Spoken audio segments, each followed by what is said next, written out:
हर खबर पर होगी आपकी पकड़। डाउनलोड कीजिए एबीपी लाइव ऐप। देखिए, कुशीनगर के परिनिर्माण स्तूप और अनुराधना स्तूप से भी लाइव स्ट्रीमिंग होगी। तो बता दें आपको, सुबह 9 बजे प्रधानमंत्री का संबोधन है। कहीं आपको जाने की जरूरत नहीं है। नमस्ते भारत में हम तीन सबसे पहले वो तस्वीर आपके लिए लेकर आएंगे। महत्वपूर्ण है ये समझना, जब देश में 3.0 लॉकडाउन शुरू हो गया है, प्रधानमंत्री अपने संबोधन में आपके लिए क्या बोलने वाले हैं। 19 मार्च को जब प्रधानमंत्री ने जनता कर्फ्यू की अपील की थी तो कोरोना से लड़ने के लिए जनता का समर्थन मांगा था। जैसा कि कुमकुम ने कहा, सवाल यही बना हुआ है कि आज अपने संबोधन में प्रधानमंत्री मोदी क्या कहने वाले हैं। सुबह 9 बजे एबीपी न्यूज पर जरूर देखिएगा।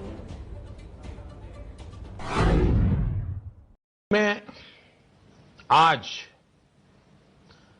प्रत्येक देशवासी से एक और समर्थन मांग रहा हूं। ये है जनता कर्फ्यू। जनता कर्फ्यू यानी जनता के लिए, जनता द्वारा खुद पर लगाया गया कर्फ्यू। साथियों, 22 मार्च को हमारा ये प्रयास हमारे आत्मसंयम, देश हित में कर्तव्य पालन के संकल्प का एक मजबूत प्रतीक होगा।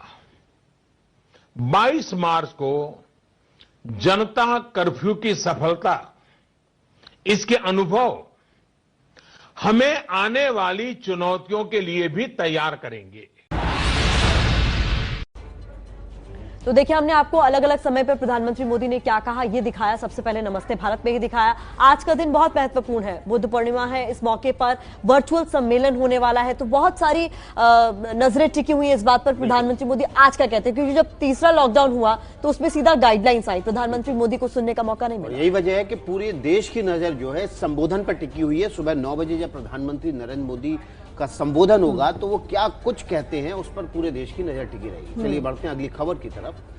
24 मार्च को जब प्रधानमंत्री मोदी ने पहले लॉकडाउन का ऐलान किया था तो अपने मार्मिक अपील में हाथ जोड़कर कहा था कि अगर 21 दिन लोगों ने संयम नहीं रखा तो देश 21 दिन पीछे चला जाएगा। इसीलिए आज प्रधानमंत्री क्या बोलते हैं इस पर लगातार हमारी नजर बनी रहेगी। आपको याद होगा वो भाषण भी आपने देखा था। तो आज अपने संबोधन प्रधानमंत्री क्या कहने वाले हैं ये बहुत महत्वपूर्ण हो जाता है। सुबह 9 बजे जरूर देखिए एबीपी न्यूज पर वो संबोधन। मेरी आपसे प्रार्थना है और मैं हाथ जोड़ के प्रार्थना करता हूं कि आप इस समय देश में जहां भी हैं वहीं रहें। अभी के हालात को देखते हुए देश में ये लॉकडाउन 21 दिन का होगा, 3 सप्ताह का होगा। और जब मैंने पिछली बार आपसे बात की थी तब मैंने आपसे कहा था कि मैं आपसे कुछ सप्ताह मांगने के लिए आया हूं। आने वाले 21 दिन हर नागरिक के लिए, हर परिवार के लिए बहुत ही महत्वपूर्ण है। हेल्थ एक्सपर्ट्स की माने तो कोरोना वायरस की संक्रमण साइकिल तोड़ने के लिए कम से कम 21 दिन का समय बहुत अहम है। अगर ये 21 दिन नहीं संभले तो देश और आपका परिवार 21 साल पीछे चला जाएगा। अगर ये 21 दिन नहीं संभले तो कई परिवार हमेशा हमेशा के लिए तबाह हो जाएंगे। और मैं ये बात एक प्रधानमंत्री के तौर पर नहीं, आपके परिवार के सदस्य के नाते कह रहा हूं। इसलिए बाहर निकलना क्या होता है ये इन 21 दिनों के लिए भूल जाइए। घर में रहे और एक ही काम करे कि अपने घर में ही रहे।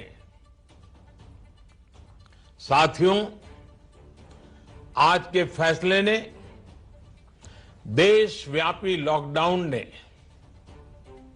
आपके घर के दरवाजे पर एक लक्ष्मण रेखा खींच दी है। आपको ये याद रखना है कि घर से बाहर पड़ने वाला आपका सिर्फ एक कदम कोरोना जैसी गंभीर महामारी को आपके घर में ले आ सकता है। तो देश में कोरोना को लेकर जब पहला लॉकडाउन प्रधानमंत्री मोदी ने ऐलान किया था तो तब का ये संबोधन था। फिर से आपको याद दिला दें, 2 घंटे 50 मिनट से भी कम का वक्त बचा है जब प्रधानमंत्री नरेंद्र मोदी एक बार फिर से देश के बीच होंगे। देश के लोगों से वो क्या बोलते हैं, क्योंकि लॉकडाउन 3.0 जारी है। देखिए 17 मई तक तो चलने वाला है। मेरे मन में सवाल था विकास जो मैं आपसे भी पूछना चाह रही थी, क्योंकि ये मौका अलग है। इसमें ये नहीं है कि किसी लॉकडाउन का ऐलान करने के लिए वो सामने आ रहे हैं, तो ये भी हो सकता है कि उस बारे में कोई बात ना हो। जिस मौके विशेष की हम बात करें शायद उसी पर संबोधित करें प्रधानमंत्री। देखिए बिल्कुल है तो बुद्ध पूर्णिमा का मौका, लेकिन कोरोना वॉरियर्स के लिए है। तो जाहिर तौर पर कोरोना से जुड़े मामलों को लेकर प्रधानमंत्री जरूर चर्चा करने वाले हैं। साथ में खास तौर पर देखिए इस वक्त डॉक्टर्स की बहुत ज्यादा जरूरत है। महाराष्ट्र ने ऑलरेडी पहले से ऐलान कर दिया है कि सभी डॉक्टर जो प्राइवेट सेक्टर में हैं वो भी आके ड्यूटी ज्वाइन करें और काम करें। तो इस तरह के ऐलान कोरोना वॉरियर से जुड़े हुए लोगों की सावधानी बरतने से जुड़े हुए ऐलान हो सकते हैं।